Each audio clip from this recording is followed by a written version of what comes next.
బాలకోటయ్య గారు నమస్తే అండి. నమస్తే కార్తిక్ గారు. సార్ మనకి గవర్నమెంట్ ఆఫీసులకు వెళ్తే ఒక సీల్ వేస్తారు. అంటే ఇది ఉమ్, ప్రభుత్వం సిఫారసు చేస్తుంది లేదా సర్టిఫై చేస్తుందని. అలాగే నిన్న ఉండవల్లి అరుణ్ కుమార్ గారు ఒక రాజముద్ర వేసే ఒక ప్రయత్నం చేశారు సార్. ఎవరి గురించి అంటే మన ఉమ్, వైవి సుబ్బారెడ్డి గారి గురించి. ఉమ్, ఆయన్ని మించిన పెద్ద హిందూ ఉండడు. ఆయనేమో 40 సార్లు ఎన్నిసార్లు దీక్ష చేశాడు అని ఒకటి. రెండోది వాళ్ళ భార్య కూడా రోజు పొద్దున్న లేస్తే ఒక నల్ల ఉమ్, ఆవుని పూజించి ఆ నా ఆవుకి స్నానం చేసి బొట్టు పెట్టి హారతి ఇచ్చి గానీ ఆవిడ భోజనం చేయదని ఈయన చాలా ఏదో వైవి సుబ్బారెడ్డి గారి మీద పడిన బురదని ఈయన పసుపు నీళ్లతో జల్లే ప్రయత్నం చేశాడు. సరే, ఒకవేళ ఉమ్, అంత నిఖార్సైన హిందువు అయితే ఈ కల్తీ ఉమ్. ఎలా జరిగిందంటారు? నాకు అర్థం కావట్లేదు. మరీ ఘోరంగా నీచంగా పంది కొవ్వు, గొడ్డు మాంసంలో కొవ్వు, ఇట్లా రకరకాల జంతువులు అంటే అన్నిటికీ దేవుడు వెంకటేశ్వర స్వామి అనేది ఉద్దేశంతో కలిపేశారనుకోవాలా? మరి ఏంటి సరే, ఎలా చూడాలి దీన్ని? కార్తిక్ గారు నమస్కారం. తిరుపతి లడ్డు విషయంలో లడ్డు కల్తీ జరిగిందన్న టీటీడీ ఆరోపించిన విషయంలో లడ్డు జరిగిన మాట యథార్థం అండి. తిరుపతి లడ్డీని కల్తీ చేస్తూ దాదాపు ఆవు నెయ్యి కిలో 400 నుంచి 1000 రూపాయలు ఉన్న ఖరీదు కలిగే ఆవు నెయ్యికి బదులుగా ఈ 324 రూపాయలకు ఇతర పదార్థాలకు సంబంధించి ఇతర జంతువులకు సంబంధించిన నెయ్యికి కాంట్రాక్ట్ ఇచ్చిన మాట యథార్థం. ఆ నెయ్యి వచ్చిన మాట యథార్థం. దానిని లడ్డూల్లో వాడిన మాట యథార్థం. గత ప్రభుత్వం పోగానే కొత్త ప్రభుత్వం రాగానే దాని మీద విజిలెన్స్ డిపార్ట్మెంటు నాణ్యతా ప్రమాణాలను తేల్చుకునేందుకు గుజరాత్ టెస్ట్కి పంపించిన మాట యథార్థం. ఆ టెస్టులో శాతాల వారీగా ఇందులో పలానా పలానా కొవ్వు పదార్థాలు అని చెప్పిన మాట యథార్థం. ఇంకో మాట కూడా మీకు చెప్తున్నా. సాక్షాత్తు మాజీ ముఖ్యమంత్రి జగన్మోహన్ రెడ్డి గారే లడ్డూల కల్తీ జరిగిన మాట యథార్థం. జరిగిందేదో జరిగిపోయింది, ఇక నన్ను వదిలేయండి, దీన్ని పెద్ద ఎత్తున ప్రచారం చెయ్యమాకండి, తద్వారా హిందూ మనోభావాలను దెబ్బతీయమాకండి అనేదే ఆయన పెట్టిన అరగంట పాత్రికేయ సమావేశ సారాంశము. ప్రధాని నరేంద్ర మోడీకి లేఖ రాసిన లేఖ సారాంశం కూడా. మీరు ఆ లేఖ 8 పేజీలు 9 పేజీలు ఉన్న లేఖలో ఎక్కడా కూడా జగన్మోహన్ రెడ్డి గారు నేను పరిశుద్ధుణ్ణి, నేను శుద్ధపూసనే, నా హయాంలో టీటీడీ దేవస్థానంలో ఎలాంటి అవినీతి అక్రమాలు జరగలేదు, లడ్డూలో అసలు కల్తీనే జరగలేదు, చేతైతే విచారించండి అన్న మాట ఆయన నోట రాల. ఏ కాడికి ఏమన్నాడంటే ఆయన చంద్రబాబు నాయుడు గారిని మందలించండి, ఆయన హిందూ మనోభావాలు గాయపడేలా లడ్డూలో కల్తీ జరిగిందని చెప్తున్నాడు, అలా చెప్పకుండా ఆపండి, మీరు బుజ్జగించండి, మీరు వార్నింగ్ ఇవ్వండి, మీరు మందలించండి అనే కోరాడు. నిజానికి జగన్మోహన్ రెడ్డికి గనక క్రిస్టియన్ యేసు ప్రభు మీద కనుక నమ్మకం ఉంటే గుండె మీద చేసుకొని చెప్తే కల్తీ జరిగిన మాట యథార్థం అన్న సంగతి తెలిసిపోయింది. కాకపోతే ఏంటంటే కుర్తిలో పడ్డ ఎలకలాగా గిజ గిజ గిజ తన్నుకుంటూ ఇందులో నుంచి బయటికి ఎలా రావాలి అనే దానికోసం రాజకీయాలు మాట్లాడుతున్నారు. దానిలో భాగంగానే ఊసరవల్లి లాంటి ఉండవల్లి ఇది మరీ చాదస్తులండి. మళ్ళీ ఈ ఊసరవల్లి గురించి మాట్లాడటమే నాకు పెద్ద లేఖితనంగా ఉంటుంది. నేను నేను కులం గురించి అన్నాను కానీ మరి పండితుడైన బ్రాహ్మణ కులంలో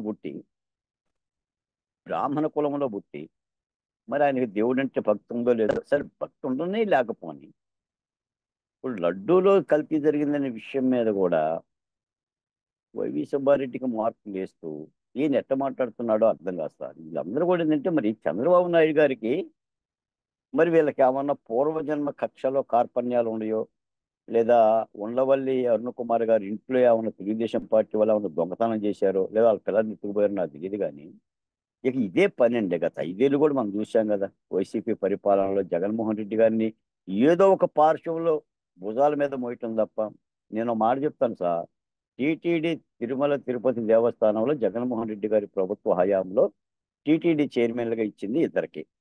ఒకటి వైవి సుబ్బారెడ్డి. వైవి సుబ్బారెడ్డి అంటేనే వైవి అంటే యెహోవా వినిస్టన్ సుబ్బారెడ్డి, క్రిస్టియన్లో ఆయన పేరు. ఆయన భార్య చేతిలో ఎప్పుడు బైబిల్ ఉంటుంది, ఆమె విజయమ్మ గారి పక్కనే ఉంటుంది. సాక్షాత్తు మనకి ఆ ఫోటోలు ఉన్నాయి, ఆ వీడియోలు ఉన్నాయి. ఈమె తిరుపతి కొండ మీదే జ జగన్మోహన్ రెడ్డి రక్షక అని చెప్పి నినాదాలు చేసింది. జగన్మోహన్ రెడ్డి రక్షక, జగన్మోహన్ రెడ్డి రక్షక అని నినాదాలు చేసింది. ఈ సుబ్బారెడ్డి గారు 45 సార్లు ఏదో మాలేసుకున్నంట. అందుకని జగన్మోహన్ రెడ్డి గారు సూపర్ గురువు అని చెప్పి మాట్లాడుతున్నాడు. వీళ్ళు సూపర్ గురువు కాదు, సూపర్ గురువు కాదు. వీళ్ళందరూ కూడా హిందూ మత వ్యతిరేకులు. వాళ్ళు పదవులను ఆశించారు తప్ప ఇప్పుడు వీళ్ళు మత ప్రచారాలనే, మత ఆచారాలను గౌరవించే వ్యక్తులు కాదు. కార్తీక్ గారు మనీని మనీని మనీని మనీ ఆచారాలని, డబ్బును సంపాదించడానికే కక్కుర్తుబడే రకం ఇది. రెండోది భూమన కరుణాకర్ రెడ్డి. భూమన కరుణాకర్ రెడ్డికి మరొక పేరు కమిషన్ల కరుణాకర్ రెడ్డి. తిరుపతిలో దాదాపు 1800 కోట్ల రూపాయల ఇంజనీరింగ్ వర్క్ కాంట్రాక్ట్లో 10% నుంచి 15% కమిషన్లు ఏనే తీసుకున్నాడు. అంటే దాదాపు 200 కోట్ల రూపాయలు. ఈయన కుమారుడు తిరుపతి మున్సిపల్ చైర్పర్సన్గా ఉండేవాడు. ఆయన్ని మళ్ళీ ఎన్నికల్లో నిలబెట్టడం కోసం ఈ డబ్బు సంపాదించాడు. సరే, ఆయన ఎన్నికల్లో నిలబడ్డాడు. మన 2024లో అత్యధిక ఓటమిని కూడా చవి చూశాడు. వీళ్ళు చేసిందంతా కూడా ఇదే కార్యక్రమాలండి. భూమన కరుణాకర్ రెడ్డి కుమార్తె వివాహం క్రిస్టియన్ సాంప్రదాయంలో చేశాడు. కొడుకు వివాహం క్రిస్టియన్ సాంప్రదాయంలో చేశాడు. మళ్ళీ ఏ మెరగనే నల్ల పిల్లిలాగో లేదా పత్తిలాగా తడి బట్టలతో మీరు రండి, ప్రమాణాలు చేస్తాం, మీరు మడి బట్టలతో రండి, మీ కుటుంబ సమేతంగా రండి, ఒక ప్రగల్భాలు. ఈ నిజంగా భూమన కరుణాకర్ రెడ్డికి ఆయన క్రిస్టియను, యేసు ప్రభు అంటే నమ్మకం. నీకేమైనా చేత అయితే చర్చికి వెళ్ళిపోయి ప్రమాణాలు చేయాలి. అయినా ఇది మతానికి సంబంధించిన వ్యవహారం కాదు, లేదా రాజకీయాలకు సంబంధించిన వ్యవహారం కాదు. లడ్డూ కల్తీ జరిగిందా లేదా, ఒక అనాదిగా వస్తున్న ఒక సాంప్రదాయానికి తిలోదకాలు ఇచ్చి మీరు కల్తీకి పాల్పడ్డారా లేదా, దాన్ని విచారించుకోండి. ఇప్పుడు భూమన కరుణాకర్ మీరు వైవి సుబ్బారెడ్డి గారు మీరు కోర్టులో వేసాడు ఆయన పిటిషన్. ఏమని వేశాడు? విజిలెన్స్ రిపోర్ట్ని ఆపండి, విజిలెన్స్ విచారణ ఆపండి అంటున్నాడు. ఎవడన్నా విచారణ కోరుకుంటాడు. వీళ్ళు కోర్టులను అడ్డం పెట్టుకోవటం, ఆ కోర్టులు కూడా పదే కోర్టులు కూడా పని ఏం లేదు సార్. నేనేం కోర్టులను తప్పు పట్టలేదు, కానీ ఇక ఈ కోర్టులు కూడా ఉంది. ఎందుకంటే ఈ రాజకీయ నాయకుల యొక్క వేద్యాలను మధ్యాహ్న మోషన్లో, అర్ధరాత్రి మోషన్లో, ముందస్తు బెయిల్లు వీటిని పరిష్కరించడానికి ఉన్నట్టుండే మా హైకోర్టు కానీ, మా హైకోర్టు నుంచి సుప్రీంకోర్టు వాళ్ళకి పనే లేకుండా చేస్తున్నారు, నిద్రాహారాలు లేకుండా. అందుకని తప్పు జరిగిన మాట యథార్థం ఉండవని చెప్పిన ఇంకొక ఆయన ఉన్నాడులే, హైదరాబాద్లో కూర్చొని ఓ నానుస్తూ ఉంటారు. మేధావుల పేరు మీద మేత కూడా మోసేసి చేసినా ఇంతే. అయినా కూడా కేంద్రం కూడా దృష్టి పెట్టింది. కేంద్ర ఆహార నాణ్యతా ప్రమాణ సంస్థ కూడా దీని మీద విచారణ చేస్తుంది. కల్తీ జరిగిన మాట యథార్థం అని చెప్పని రూఢి అయ్యింది. దీనిని తప్పనిసరిగా, ఎందుకంటే ఇది సాదా సీదా విషయం కాదు. నిన్న కూడా పొన్నగోలు సుధాకర్ ఏం మాట్లాడు? పంది కొవ్వు గురించి మాట్లాడు. ఆయన ఒక పంది, ఆయన ఒక పంది, ఆయన ఒంట్లో ఉన్న కొవ్వు పట్టుకుంటారు కేజీ 1400 రూపాయలు. అంటే ఒక భావాలకు సంబంధించి, ఒక ఆధ్యాత్మిక ఆచారానికి సంబంధించి పవిత్రమైన దేవదేవుని కార్యక్రమం మీద మాట్లాడుతూ కూడా పంది కొవ్వు ఎక్కువ ఖరీదు 1400 రూపాయలు, గవర్నమెంట్ ఇస్తున్న ఆవు కాంట్రాక్ట్ 312 రూపాయలు, రాగిని ఇత్తడిలో కలుపుతాడా, ఇత్తడిని బంగారంలో కలుపుతాడా అని చెప్పేసి అని ఒక ఒక ప్రేలాపన. ఇటువంటి పందిలు, ఇటువంటి పందులు మొత్తం కూడా తిరగనివ్వకూడదు మరి బయట. మరి ఆ ప్రభుత్వానికి మరి ఏ నిబంధనలు నాకు అడ్డం వస్తున్నాయో నాకు తెలియదు, కానీ పందులు లోపలేయాలి. మీకు పొన్నవోలు సుధాకర్ రెడ్డి గురించి చెప్పాలంటే మీకు బాగా అర్థమవుతుంది. చంద్రబాబు నాయుడు గారు స్కిల్ స్కామ్ కేసులో అవినీతికి పాల్పడి 3500 కోట్ల రూపాయలు అవినీతి చేశారని చెప్పింది ఈ మహానుభావుడే. తర్వాత 350 కోట్లు అని చెప్పింది ఈ మహానుభావుడే. తర్వాత 27 కోట్లు మాత్రం అని చెప్పింది ఈ మహానుభావుడే. ఆ 27 కోట్లు కూడా తెలుగుదేశం పార్టీకి వచ్చిన పార్టీ విరాళాలని చెప్పింది ఈ మహానుభావుడే. దీనికోసం నారద మునిలాగా హైదరాబాద్, ఢిల్లీ వెళ్ళి మరీ ప్రచారం చేశారు ఆ రోజున సిఐడి డిఎస్పితో సహా. అంటే ఇటువంటి వ్యక్తులు అంటే వచ్చిన చిక్కు ఏంటంటే సార్, ఆంధ్రప్రదేశ్ నాకు చాలా మంది, కొన్ని 100 మంది మాట్లాడుతూ ఉంటుంటారు. ఇప్పుడు సమస్య మాట్లాడుతుంటే రాజకీయాలు అంటారండి సార్. ఇప్పుడు లడ్డూలో కల్తీ జరిగిందా జరగలేదా? జరిగితే జరిగిందని చెప్పండి, జరగకపోతే జరగలేదని చెప్పండి. ఒకవేళ విచారణ సంస్థ చేస్తే విచారణకి సిద్ధంగా ఉంది. దీనికి వరద ముంపుకి సంబంధం ఏంటుంది? దీనికి బుడమేరు గేట్ ఎత్తేయటానికి సంబంధం ఏముంటుంది? దీనికి చంద్రబాబు నాయుడు గారి ఇంటికి, దీనికి పడవలకి, దీనికి సూపర్ సిక్స్కి ఏం సంబంధం ఉంటుంది సార్? ఓ కూటమి ప్రభుత్వానికి 100 రోజులు పరిపాలన అయిపోయింది. ఇంకా 1800 రోజులు ఉంది దాని దగ్గర. 1800 రోజులు చేతిలో ఉంచుకొని అప్పుడే డైవర్షన్ పాలిటిక్స్ చేస్తారు ఎవడన్నా? ఈ రోజున జగన్మోహన్ రెడ్డి గారు చేస్తున్నారు ఈ లడ్డు యొక్క ఇబ్బందిని ప్రజలకు తెలిసిపోయిందని చెప్పి డైవర్షన్ పాలిటిక్స్ ఆయన చేస్తున్నాడు. ఎప్పుడు ఇంతేనండి వైసీపీ పార్టీ. వాళ్ళు తాటాకులు కాలవటం, ఎదుటోళ్ళ మీద వేయటం, వాళ్ళు గుడ్డ కప్పటం. ఇప్పుడు వైఎస్ వివేకానంద రెడ్డి హత్య కేసులో అదే చేశారు కదా. ఇప్పటికీ చెప్పమనండి వైసీపీ నాయకుల్ని, వైఎస్ వివేకానంద రెడ్డిని ఎవరు చంపారు? ఇప్పటికీ వాళ్ళు ఏం చెప్తారంటే తెలుగుదేశం వాళ్ళు చంపారని చెప్తారు. ఇప్పటికీ కూడా సిబిఐ ఎంక్వైరీ జరిగినా, 8 మందిని అరెస్ట్ చేసినా, గూగుల్ టేక్ ఇచ్చినా, సునీతారెడ్డి మాట్లాడుతున్నా, షర్మిలారెడ్డి మాట్లాడుతున్నా కూడా వైఎస్ వివేకానంద రెడ్డిని మేము చంపలేదు, వైసీపీ పార్టీ వాళ్ళు తెలుగుదేశం వాళ్ళు చంపారంటారు. కోడికత్తి సీన్కి ఏం చెప్తారు? ఎందుకు జరిగింది ఆ సంఘటన అంటే దాన్ని కూడా తెలుగుదేశం వాళ్ళు చేశారనే చెప్తారు. ఏది అసలు ఒక్క సత్యాన్ని కూడా వైసీపీ పార్టీ అంగీకరించదండి. దాని పుట్టుకే అబద్ధాల పుట్టుగా, దాని పునాదులే అబద్ధాలు పుట్టుగా. కాబట్టి ఈ ఉండవల్లి లాంటి వాళ్ళ వ్యాఖ్యలు, ఈ సుబ్బారెడ్డి లాంటి వ్యాఖ్యలు, కరుణాకర్ రెడ్డి లాంటి వ్యాఖ్యలు నాకు తెలిసి అయితే ఆంధ్రప్రదేశ్లో బూమ్రాంగ్ అయినాయి. వీళ్ళ మాటలు నమ్మే పరిస్థితులు లేదు. జగన్మోహన్ రెడ్డి గారు కూడా ఏపీలో లేడు. ఆయన బెంగళూరు మకాం మార్చాడు.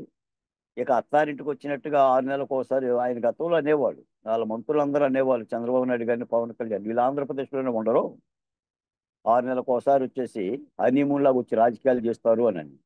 ఇప్పుడు వైసీపీ నాయకులు ఎక్కడున్నారు? రోజా గారు ఎక్కడున్నారు? హనీమూన్లోనే ఉన్నారు కదా. జగన్మోహన్ రెడ్డి గారు హనీమూన్లోనే ఉన్నారు కదా.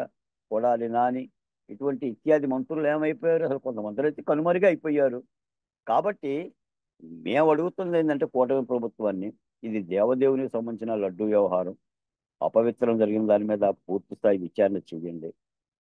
మీరు దానికి పాల్పడ్డ వాళ్ళ మీద కేసులు పెట్టి అరెస్ట్ చేస్తేనే పరిష్కారం ఉంటుంది.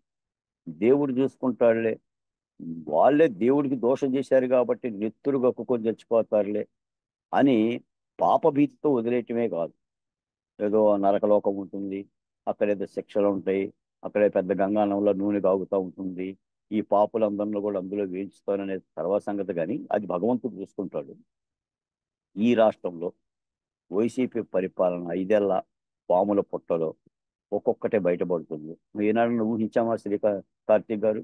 ఒక ముంబై నటిని 5గురు పోలీస్ ఆఫీసర్లు విమానంలో వెళ్ళి అమాయకురాలను తెచ్చి ఫోర్జరీ కేసులు పెట్టి తల్లిని తండ్రిని ఆమెను కూడా 42 రోజులు నిర్బంధించి ఒక సివిల్ డిస్ప్యూట్ ఏం ఈడీ కేసు కాదు, సిబిఐ కేసు కాదు, హంతకురాలు కాదు. ఇటువంటి నేరాలు జరుగుతాయని మనం విన్నామా సార్? నిజంగా ఆ శ్రీ వెంకటేశ్వరుడు మా యందు దయ ఉంచి ప్రభుత్వాన్ని మార్చాడు. కానీ నిజంగా మళ్ళీ వైసీపీ పార్టీనే కనుక మళ్ళీ ప్రభుత్వం ముందు ఉంటే ఈ లడ్డూల వ్యవహారం బయటపడుతుందా? కాదంబరి జత్వాని కేసు బయటపడుతుందా? వీళ్ళ పాపాలు బయటపడతాయా? కాబట్టి చాలా తప్పు చేశాడు జగన్మోహన్ రెడ్డి గారు.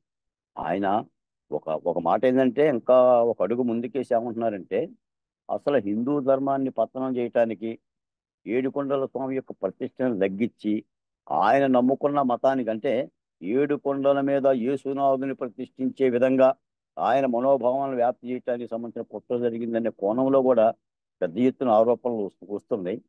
కాకపోతే అది సాధ్యపడదు. జగన్మోహన్ రెడ్డి గారి లాంటి వాళ్ళు ఒక 100 మంది కలిసిన, 1000 మంది కలిసిన, తల కిందకాయ పెట్టి కాలు పైకెత్తిన ఏడుకొండల వాడి యొక్క మహిమను కానీ, ఏడుకొండల యొక్క పవిత్రతను కానీ దెబ్బతీయలేరు. ఎందుకంటే అది ఒక తరాలుగా వస్తున్న స్వయంభూ. వీళ్ళందరూ కూడా ఏదో కక్కుర్తిబడి, డబ్బు కక్కుర్తిబడి. నేను కూడా ఇంకో మాట కూడా చెప్తా ఈ సందర్భంగా. ఇప్పుడు జగన్మోహన్ రెడ్డి గారు రోజా ఉంటుంది, మా మహాదారులు అసలు ఆమె ఎలా మంత్రి అయింది కానీ ఆమె అంటదే, జగన్మోహన్ రెడ్డి గారు తిరుపతి వెళ్ళి ఏది ఆ నెయ్యి కలిపే ట్యాంకర్ దగ్గరికి వెళ్ళి ఏమైనా స్వయంగా కల్తీ చేశాడా? మీరు చూశారా? అసలు ఇవేం మాటలు సార్ ఇవి? ఇవేం మాట్లాడే అంటే విషయాన్ని పక్కకి దొర్లించడం కాదా? ఇవన్నీ కూడా ఒంటి మీద స్పృహంలో మాటలేనా? ఒంటి మీద గుడ్డలుండ మాటలేనా? ఈ రోజున మీ ప్రభుత్వం కాంట్రాక్ట్ మార్చింది. ఎవరికో ఇవ్వాల్సిన కర్ణాటక వాళ్ళకో ఎవరికో ఇవ్వాల్సిన కాంట్రాక్ట్ని మీరు తమిళనాడు వాళ్ళకి ఇచ్చారు. ల్యాబ్లో డిసైడ్ అయిపోయింది, టెస్టింగ్ పంపించేస్తే ఆడి పంది కొవ్వును లేదంటే ఇతర జంతువుల కొవ్వును వాడాడు. వేరే వెజిటబుల్ ఆయిల్ కూడా వాడాడు, కూరగాయలు సోయాబీన్ లాంటివి కూడా వాడాడు. దాని మీద ప్రూవ్ చేసుకోమనండి, మీ నీతి ఏంటో మీ నిజాయితీ ఏంటో రూల్ చేసుకోవాలని మాట్లాడుతుంది తప్ప తిరిగి ఎదురుదాడి చేయటం అనేది. అసలు చంద్రబాబు నాయుడు గారికి తిరుపతి అంటేనే గిట్టదు, వెంకటేశ్వర స్వామి అంటే పడదు, ఎవరు చెప్పారండి అసలు ఇవన్నీ? చంద్రబాబు నాయుడు గారికి తిరుపతి అంటే పడదు, వెంకటేశ్వర స్వామి అంటే గిట్టదు అని చెప్తున్న మాటలు ఏనాడు కూడా తిరుపతి కొండని పవిత్రంగా చూసిన మా నాన్న జగన్మోహన్ రెడ్డి గారు బాగోలేదు. ఆయన చెప్పులు దులుపుకొని వెళ్ళినట్టున్నాడు నాకు తెలిసి. భార్యా సమేతంగా బ్రహ్మోత్సవాలకు పట్టు వస్త్రాలు ఇచ్చిన దాఖలాలు లేవు. ఆయన భార్య అయితే భారతి గారు దేవదేవుని ప్రసాదం పెడితే కూడా ఆమె ఖర్చుతో దులుచుకుంది. ఆఖరికి ఏదో సందర్భంలో ఏదో పండుగ పూట దసరా మహోత్సవాలకో ఏమన్నట్టుకుంటా తిరుపతి కొండ, ఆ కొండ మీద ఉన్న దేవుని యొక్క ఉత్సవాన్ని, ఆ బొమ్మనే ఇక్కడ తాడేపల్లి తెచ్చుకున్నారు. తాడేపల్లి ప్రతిష్ఠించుకున్నారండి ఆ బొమ్మ నమూనాని. అంటే ఈయన కొండ మీదకి వెళ్ళకోకుండా దేవుణ్ణి, కొండ మీద ఉన్న దేవుణ్ణి ఈయన దగ్గర తెచ్చుకున్నారు. అలాంటి పాపిష్టి కార్యక్రమాలు చేశారు. కాబట్టి దైవ భాషలు ఏంటంటే పాపిష్టి చర్యలకు పాల్పడిన వాళ్ళు అందరూ కూడా పాపిష్టి ఫలితాలు అనుభవిస్తారు, అనుభవించారు. బహుశా మరి ఇందుకే వచ్చినాయి 151 సీట్లు. మేము మా పోరాటాల ద్వారా, మా ఉద్యమాల ద్వారా, మా ప్రజలు చేసిన తిరుగుబాటు ద్వారా అని మేము అనుకుంటున్నాం. మా తిరుగుబాటు కూడా దైవబలం కూడా తోడై ఉంటుంది. అందుకని ఉండవెళ్ళి మాట్లాడినా, ఇంకొక ఊసర వెళ్ళి మాట్లాడినా ప్రజలు లెక్కలో తీసుకోరండి. అసలు ఉండవల్లి మాటలకి నాకు తెలిసి మా పల్లెటూరులో మాట అంటారు,